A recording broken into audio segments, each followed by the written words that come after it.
Bienvenue sur Affairage TV. Ici, vous aurez toutes les actualités, buzz, affairage, béret, rumeurs, papatoya.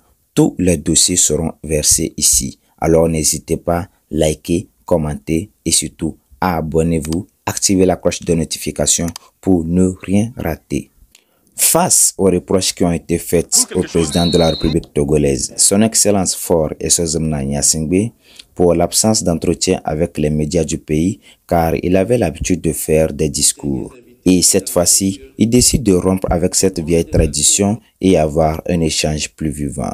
Et dans cet entretien, il a eu à répondre au sujet phare concernant le Togo. Alors, sans plus tarder, suivez le grand entretien qui a eu lieu ce 27 avril 2023, une date qui symbolise l'indépendance du Togo. Si c'est votre première fois, n'hésitez pas à liker, commenter et surtout, abonnez-vous, activez la cloche de notification pour ne rien rater.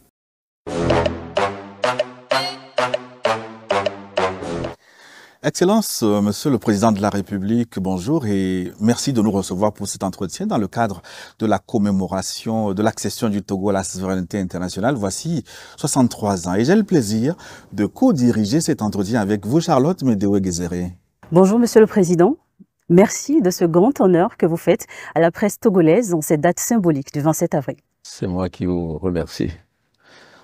Je crois pouvoir dire que j'ai entendu les reproches qu'on me faisait sur l'absence d'entretien avec les médias du pays. J'avais l'habitude de faire un discours, j'ai décidé cette fois-ci de rompre avec cette tradition et peut-être avoir un échange un peu plus vivant. Merci, Monsieur le Président. Vous venez d'assister à un imposant défilé militaire pour marquer la célébration du 27 avril. Et à l'occasion, nous avons vu des forces de défense et de sécurité afficher une hargne pour défendre la patrie contre l'ennemi. Ces forces qui sont d'ailleurs en première ligne pour contrer la menace djihadiste. Quelles sont les nouvelles du front, Monsieur le Président? À quoi exactement les Togolais doivent-ils s'attendre? Vous savez que j'ai souvent eu l'habitude de commencer mes discours en félicitant et en encourageant les forces de l'ordre. Parce que je sais que sans la paix et la sécurité, aucun pays ne peut se développer, en tout cas pas le nôtre. Je sais aussi que c'est un acquis qui est toujours précaire. Nous-mêmes, nous avons envoyé des militaires pour les opérations de maintien de la paix ailleurs. Nous savions ce qui se passait et ce qui se passe toujours dans la sous-région. Aujourd'hui, ce qui nous arrive est une forme d'agression par deux groupes, je crois. Un qui s'appelle l'État islamique au Grand Sahara et l'autre, le groupe de soutien à l'islam et aux musulmans. Deux organisations terroristes qui attaquent notre pays et avant notre pays ont attaqué des pays de la sous-région, dans le Sahel. Cette attaque est une forme de guerre, parce que vous connaissez le côté pacifique des Togolais. Ça a toujours été notre volonté de vivre en bonne intelligence avec nos voisins et d'accueillir avec beaucoup d'hospitalité et de gentillesse ceux qui viennent vers nous. Mais nous avons une obligation, c'est de défendre notre pays. Depuis cette attaque, nous avons payé un prix lourd, notamment les forces de défense et de sécurité, qui ont perdu à peu près une quarantaine d'hommes et, malheureusement, des victimes civiles qui viennent s'ajouter à peu près une centaine de victimes civiles dans notre pays. Donc, vous voyez que ce n'est pas exagéré de parler de guerre, ce n'est pas une guerre continue, mais ce sont des attaques meurtrières, des destructions, des familles endeuillées. Donc, c'est pas parce que cela se fait de façon sporadique qu'il faut baisser la garde ou se laisser endormir. Je sais que quand on est dans la capitale et qu'on mène une vie normale, on a l'impression que ce sont des incidents isolés. Ce ne sont pas des incidents isolés. Parce que pour contrer ce genre d'attaque, c'est une vigilance de tous les instants. Vous pouvez rester 1 mois, 2 mois sans attaque et puis une attaque meurtrière survient. Deuxièmement, vous connaissez notre ambition pour l'intégration. Et ce qui se passe chez nos voisins du Nord, de l'Est, ou même un peu plus loin, nous impacte forcément. Nous avons des Togolais qui vivent là-bas. Nous commerçons avec ces pays-là. Donc, même s'il n'y avait pas eu des attaques au Togo, nous subirions un peu les conséquences de ces attaques. Face à cela, nous avons mis en place une stratégie sur 3 pieds. La première, naturellement, c'est de nous défendre par les armes, parce que nos hommes sont attaqués, nos hommes sont tués. Et nous avons lancé l'opération Kunjouare, qui a changé de posture. C'était une posture préventive d'abord, après défensive, et maintenant, de temps en temps, nous sommes aussi à l'offensive. Et ce n'est pas parce que nous ne faisons pas de communiqué que nous n'avons pas de succès. Nous avons des succès, mais il y a quelque chose d'indécent à célébrer la mort d'une personne, parce que nous avons encore ces valeurs-là, le sens de l'humanité. Donc nous taisons cela. Deuxièmement, le CIPLEV. Donc, essayer de déradicaliser ou de prévenir la radicalisation des populations, parce que ce sont des hommes, des jeunes qui sont utilisés pour mener ces attaques-là. Troisièmement, le plan d'urgence pour la résilience de ces populations. Nous avons été obligés, ce n'était pas une volonté, nous ne l'avons pas fait avec plaisir, de déplacer certaines populations pour mieux protéger la frontière. Vous connaissez la caractéristique de nos frontières qui sont souvent poreuses. Voilà. Donc, on a déplacé des gens. Il y a à peu moins de 12 000 qui ont été déplacés. Malheureusement, c'est ce qu'on appelle parfois des réfugiés intérieurs. Donc, ces personnes qui ont été déplacées sont pour l'instant dans des familles et nous avons renforcé les infrastructures sanitaires, éducatives pour les mettre un peu à l'aise et apporter des vivres. Nous avons accueilli aussi des réfugiés étrangers dans notre pays. Et parmi les victimes dont j'ai parlé, la centaine, il y a pratiquement la moitié qui ne sont pas des Togolais, en quelque sorte. Et nous avons quelques Togolais qui sont à l'extérieur aussi. Donc, il y en a à peu près 2000. Donc, comme la période des examens approche, notre souci est que les élèves qui sont dans cette population puissent revenir et passer les examens pour que l'avenir ne soit pas perdu. Donc vous prenez des mesures spécifiques aussi pour rassurer ceux qui sont restés sur place. Nous les protégeons et nous devons nous satisfaire de la bonne entente qu'il y a avec les populations. Ce n'est pas un combat qui se mène seulement par les armes, mais on a besoin du soutien de la population. De ce côté-là, il y a une bonne entente. Mais si je devais compléter, c'est qu'il y a aussi des conséquences économiques. Donc nous avons dû renforcer les investissements en matière de sécurité. Nous l'avions déjà fait avec la loi de programmation militaire. Mais cette loi n'est plus adaptée parce que la menace a changé de nature. Donc nous allons certainement demander dans les semaines qui vont venir. Donc à quoi les Togolais doivent s'attendre, pour revenir à votre question, à un combat long. Avec des périodes de drame, parce que c'est inévitable quand il y a la guerre, mais je puis assurer mes compatriotes que au bout il y aura la victoire. Nous sommes déterminés à réduire ces bandes armées. Monsieur le Président, vous l'avez rappelé, la situation dans la région des Savanes a obligé certains de la population à se déplacer. Mais comment encourager ceux qui n'ont pas encore fait le chemin retour à rejoindre le territoire? Oui, c'est ce que j'ai dit. Ils sont peu nombreux, il y a à peu près 2000. Donc, quand je dis 2000, c'est toute la famille. Donc, notre souci aujourd'hui, c'est que l'année ne soit pas perdue pour les élèves qui ont dû partir. Donc, vu leur nombre limité, je pense que nous allons pouvoir le faire en discutant avec les autorités des pays d'accueil. Oui.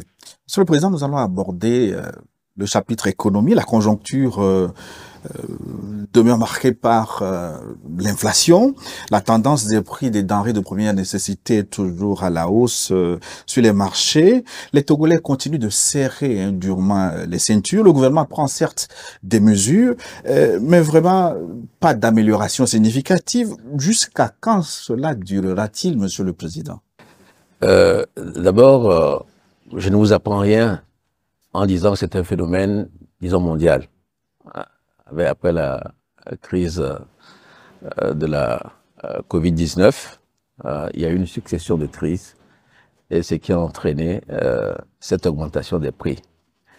Deuxièmement, c'est essentiellement une inflation importée aux 2 tiers, même s'il y a quand même 33% qui touche les produits que nous avons ici localement. Généralement, quand il y a un choc comme ça, parce que c'en est un, c'est-à-dire qu'un événement qui n'était pas anticipé, mais qui survient, ce que nous faisons, les États font, c'est de recourir aux subventions. C'est ce que nous avons fait avec les augmentations de salaires et avec des subventions aussi sur les produits pétroliers, les produits gaziers. Ça nous a coûté extrêmement cher. Donc, je crois que nous avons dû dépenser la centaine de milliards. Mais vous voyez que ce n'est pas soutenable. C'est pas un effort qui peut être renouvelé chaque année.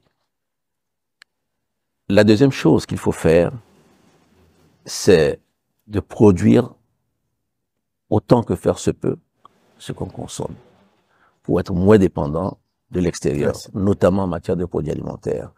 Et c'est pour cela que vous avez vu que nous avons relancé, amplifié notre intérêt pour la question agricole. Voilà. Donc, ce que je peux dire aux Togolais, une bonne partie du phénomène trouve sa solution ici sur le sol togolais.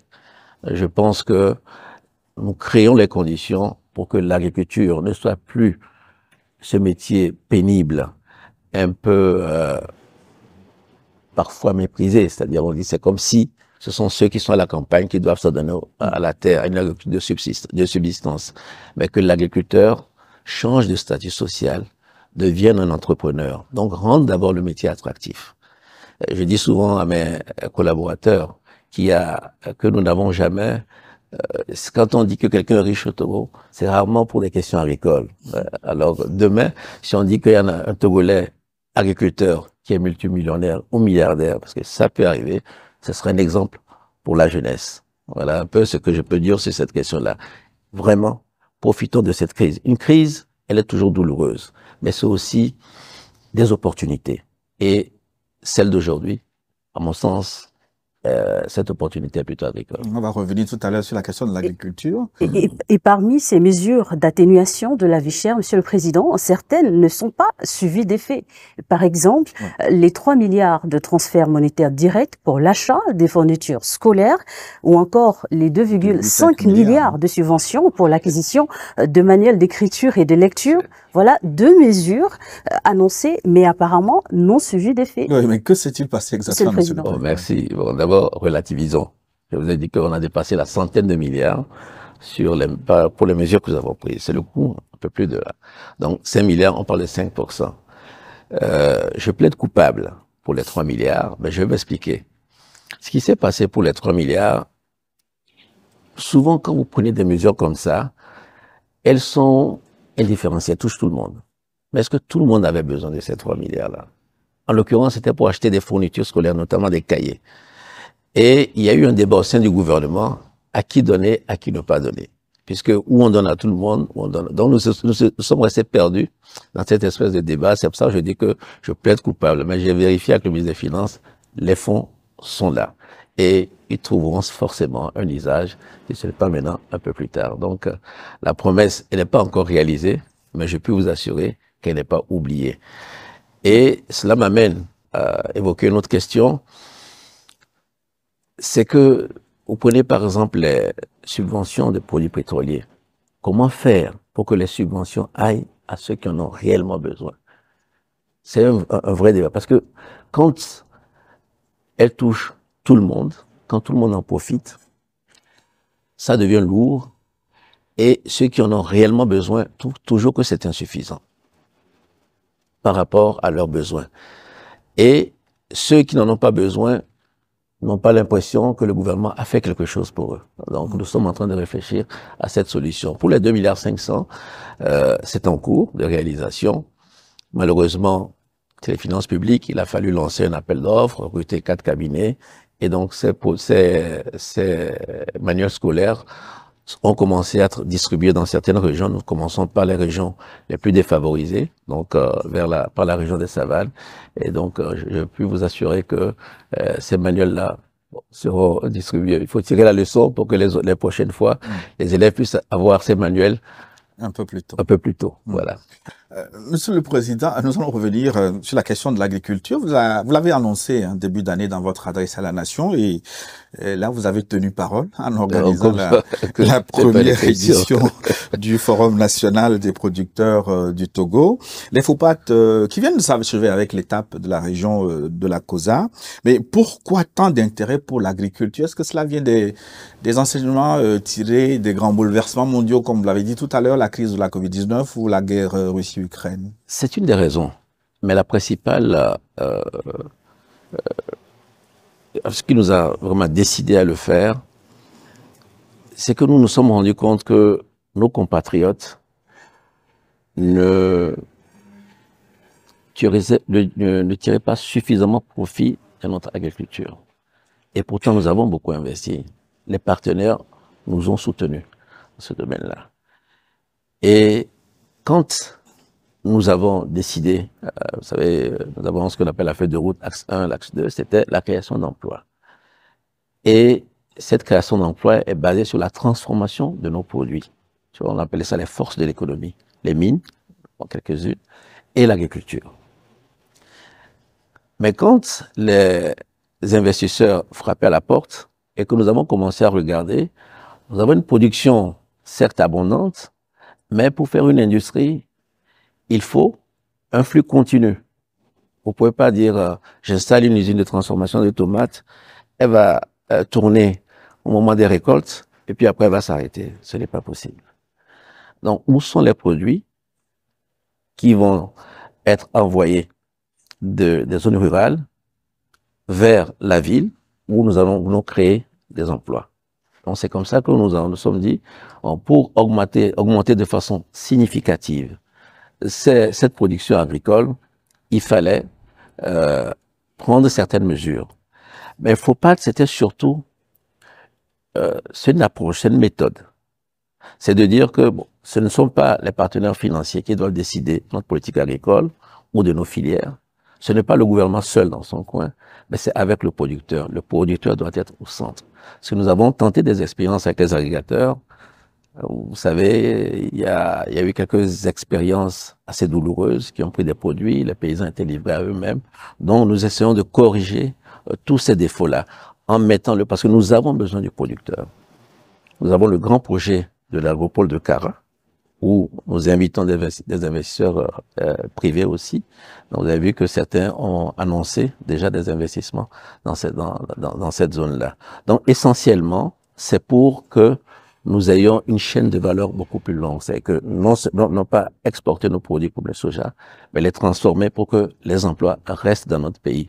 Mais deuxièmement, c'est vraiment ce que j'ai appelé un peu avec la souveraineté alimentaire, pour montrer que nous devons produire ce que nous consommons dans notre pays. Ce que nous aimons, nous devons l'avoir à disposition dans notre pays. Mais pour cela, il faut que les agriculteurs aient des revenus, amélioration de leur niveau de vie, de leurs conditions de vie, et qu'ils deviennent aussi des consommateurs. Voilà. Qu'il n'y ait pas toujours ce mouvement que nous voyons d'exode rural, les gens quittent la campagne vers pour la ville. Voilà. Donc c'est plutôt les raisons qui ont entraîné ce regain d'intérêt pour l'agriculture. Nous allons rester sur le secteur de l'agriculture, Monsieur le Président. Beaucoup d'ambition et d'action en perspective, mais un péril récurrent continue de mettre en danger le travail des agriculteurs, c'est la transhumance. Y a-t-il, Monsieur le Président, une solution aux dévastations de cultures et aux conflits entre bouviers et paysans? Il y a une solution, mais c'est une solution qui doit être régionale, parce que la transhumance, naturellement, elle est organisée dans le cadre de la CEDEAO. C'est la CEDEAO qui, constatant les problèmes de dérèglement, des changements climatiques, les sécheresses, on sait très bien que les éleveurs, en saison sèche, ont besoin de venir vers le sud pour leur pâturage. Donc, on définit des couloirs. C'est un phénomène qu'on retrouve dans tous les pays côtiers. Oui. Mais ces derniers temps, vous avez vu qu'il y a beaucoup d'affrontements entre les éleveurs et les producteurs. Oui. C'est un phénomène qu'on rencontre dans beaucoup de pays. Donc, la solution transitoire que nous trouvons, c'est de faire ce qu'on appelle on a parlé de ZAP, des parcs en quelque sorte. Des parcs parce que pourquoi les gens font la transhumance? Pour 3 raisons essentiellement. 1, le pâturage. Deuxièmement, l'eau. Et troisièmement, les problèmes de maladie du bétail. C'est-à-dire que quand un bétail s'installe sur une zone, après, les animaux contaminent cette zone-là. Donc, il faut des vétérinaires pour les soigner, etc. Donc, dans ces parcs-là qui sont grands, c'est l'expérience que nous voulons tenter dans notre pays. Les transhumants, quand ils viendront, seront conduits dans ces grands parcs et ils auront le pâturage. Donc, ça aussi, ça va offrir de la main-d'œuvre à certains de nos concitoyens. On fera des retenues d'eau pour que le bétail puisse s'abreuver. Si nous arrivons à faire cela, je pense que ce problème de transhumance va être réduit. Parce qu'aujourd'hui, la transhumance, malheureusement, entraîne des affrontements, parfois source de criminalité. Et donc, nous ne pouvons pas, et ça, vraiment, ça perturbe la quiétude des populations, sans parler des destructions de récoltes. Alors, au-delà de ces questions techniques, ça fait 63 ans que nous accédons à la souveraineté internationale. Quel est le cap que vous fixez? Où allons-nous, Monsieur le Président? Donc, c'est ma conception du pouvoir n'est pas un guide qui fixe un cap. C'est plutôt une aventure collective.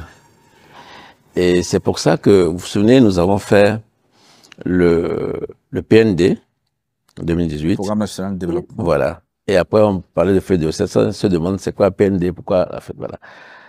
C'est parce que quand nous avons fait le PND, nous l'avons élaboré, pendant la campagne, les messages que nous avons reçus n'étaient pas tout à fait alignés à ce qui était dans le PND. Donc, c'est l'ajustement du PND qui a donné la feuille de route. Et comme nous sommes un peu tenus par le calendrier politique, nous avons mis ça dans la période 2025. Qu'est-ce que nous avons entraîné nos populations? Il y a certains besoins qui doivent être satisfaits. Nos populations, nous l'avons bien entendu, tous ceux qui ont participé à la campagne. Donc c'est pour ça que nous avons dit, fixons nos cap, disons que quand je vis au Togo, je dois avoir la satisfaction de certains besoins.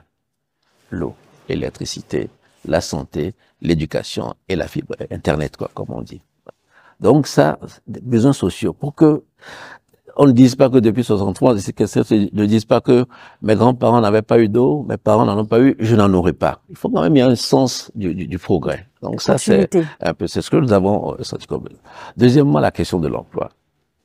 Les jeunes diplômés sans emploi. C'est vrai que on le dit, nous nous plaignons comme ça, mais c'est pas, l'État ne crée pas des emplois. L'État crée des conditions pour qu'il y ait des investissements qui eux-mêmes vont générer des emplois.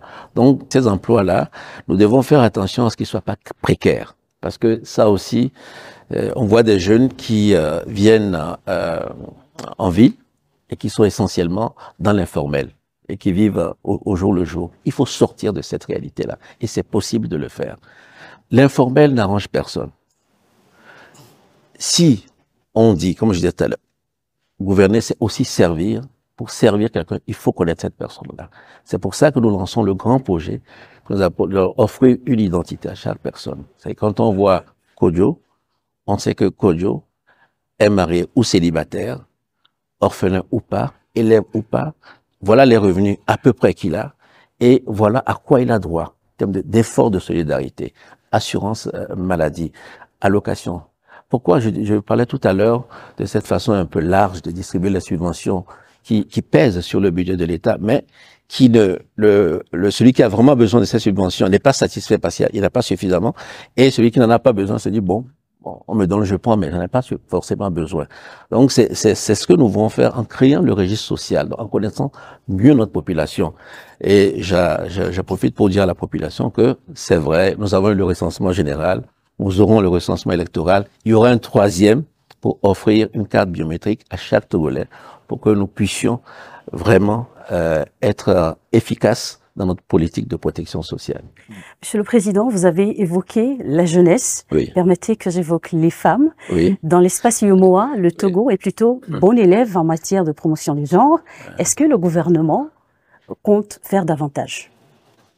Oui, nous comptons faire davantage parce que quand moi je vois les programmes, les projets qui sont initiés, je suis surpris, mais les hommes me pardonneront, par l'engagement des femmes. Elles y croient et en fait, ce sont elles qui font le succès de certains projets. Bon, la plupart des projets qui sont liés au développement de la base, aux secteurs sociaux, les femmes sont engagées, elles sont dynamiques.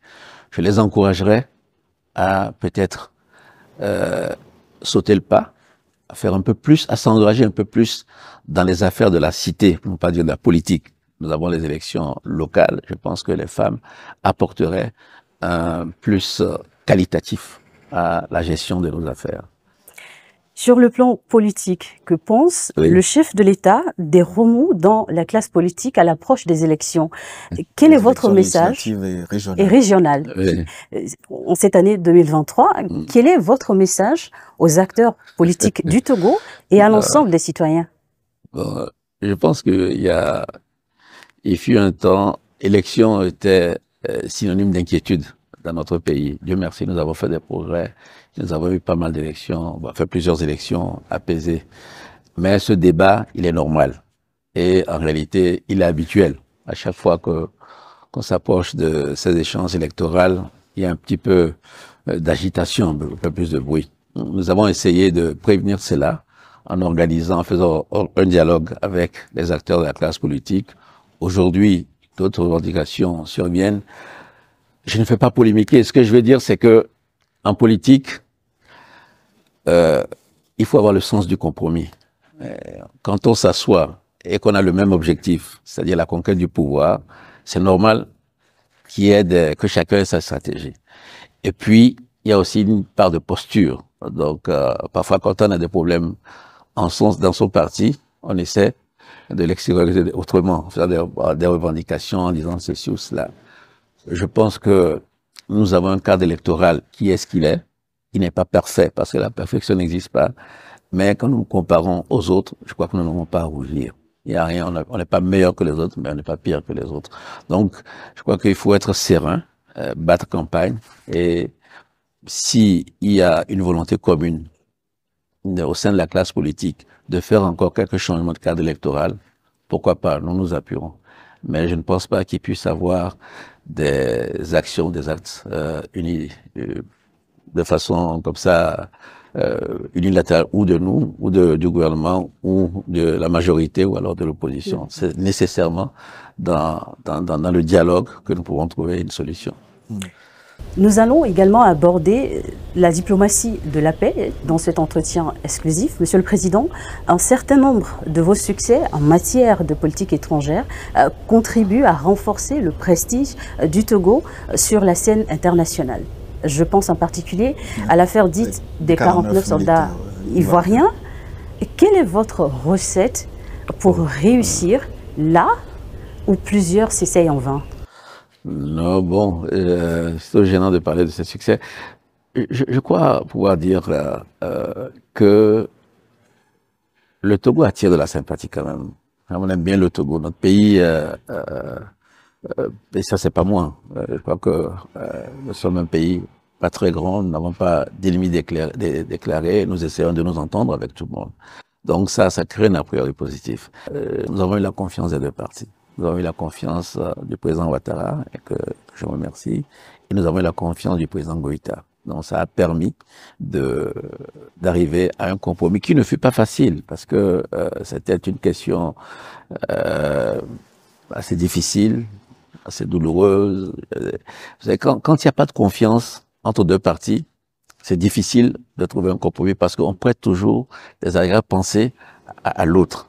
Donc, le rôle que nous avons eu, et nous avons aussi été, pardon, c'est pas le Togo, c'est moi seul, le Togo seul qui l'a fait. Nous avons quand même, parce que ça a duré quoi, quelques mois quand même cette affaire, hein, depuis le mois de juillet jusqu'à la libération. Nous avons d'autres aussi. Des petites mains ont aidé. Et nous n'avons pas voulu avoir un rôle exclusif, même s'il a été déterminant. Donc j'associerai toutes ces mains à ce succès-là. Je ne voudrais pas en dire plus. Voilà. Le succès est salué à Bamako, aussi bien à Bamako qu'à Abidjan. Une dernière question, Monsieur le Président. Avant le Mali, vous avez fait le choix de diversifier les partenaires extérieurs du Togo, la Chine, le Japon, la Russie, la France, les États-Unis, le Commonwealth. Oui. Bref, mais pourquoi avoir fait ce choix stratégique du multilatéralisme? Est-ce que c'est payant pour le Togo? Je crois que c'est payant. Je crois que c'est payant. Il y a... D'abord, nous, vous voyez, notre pays, nous sommes un pays à dimension plutôt modeste. Nous sommes travailleurs et nous accueillons tout le monde. Et quand les gens viennent au Togo, ils se sentent bien. Mais en même temps, nous n'avons pas... nous ne sommes pas un grand pays minier, etc. Donc, ce que nous voulons, et nous le cherchons partout et nous le prenons là où nous le trouvons. Que ce soit avec la France, les Anglais, nous diversifions. Parce que nous savons que par le travail, par la créativité, nous allons pouvoir trouver des solutions. Et que si nous avons un problème ici au Togo, je pense que quelque part dans le monde, quelqu'un a eu le problème à trouver une solution. Nous faisons, vous avez parlé des grands pays, mais nous faisons aussi avec certains pays africains, de la sous-région même, nous regardons les bonnes pratiques, nous faisons des benchmarks et nous essayons de. Donc c'est un peu cette, je dirais pas, ouais, c'est un peu cette philosophie qui guide mon action. Et puis le souci d'être indépendant, de ne pas être perçu comme étant irrémédiablement lié à quelqu'un, le suivant. Non. Ce qui compte, c'est l'intérêt des Togolais. Et donc, et si cet intérêt des Togolais commande certains choix, même difficiles, nous donnons priorité aux intérêts des Togolais. C'est pour ça que nous le faisons. Et puis bon, comme je dis, parfois, c'est la chance d'avoir la taille que nous avons. Hein. Quand on est un pays avec des ressources stratégiques, on est convoité par des puissances, mais... Les oiseaux les plus gros ne sont pas les plus beaux. Absolument. Donc c'est un petit peu cela. Et nous allons continuer, je pense. Hein. Excellence, Monsieur le Président de la République, nous arrivons au terme de cet entretien. Merci. Merci de votre beaucoup. aimable disponibilité. Merci aussi à vous pour ce premier entretien et je renouvelle une fois mes félicitations à New World TV et à toute son équipe. Et puis, je voudrais souhaiter une très bonne fête de l'indépendance à tous nos compatriotes. Vous savez, pour moi, l'indépendance, c'est une fierté. La fierté d'être Togolais. Bon, l'entretien se termine sur des propos plutôt de jeu pour nous. C'est de reconnaissance pour ceux qui ont pu se battre pour que nous ayons cette indépendance-là. Mais c'est aussi un moment, c'est pour ça que sur certaines questions, il y a eu des manquements, je l'ai reconnu. C'est aussi un moment où faire le bilan et essayer de se dire qu'on va aller dans le sens du progrès, on va améliorer les choses. Parce que la vie n'est pas facile, vous avez les gens se serrent des ceintures. Mais c'est par le fort, le travail que nous allons pouvoir nous en sortir. Et puis, toujours une pensée pour ceux qui sont en difficulté, soit par la maladie, le deuil. Une pensée pour eux, une prière pour eux. Et nous confier tous à Dieu le Tout-Puissant. Merci beaucoup. Bonne fête. Merci. Bonne fête à vous aussi. Merci, Monsieur le Président. Ah oui, c'est ainsi que prend fin cet entretien qui a eu lieu avec le président de la République togolaise, son Excellence Faure Essozimna Gnassingbé. À vous de nous dire dans les commentaires, comment avez-vous trouvé cet entretien? Bon, mauvais? En tout cas, dites-nous tout dans les commentaires et n'oubliez pas, liker, commenter, partager et surtout, abonnez-vous, activez la cloche de notification pour ne rien rater sur nos affairages. Nous vous disons à la prochaine.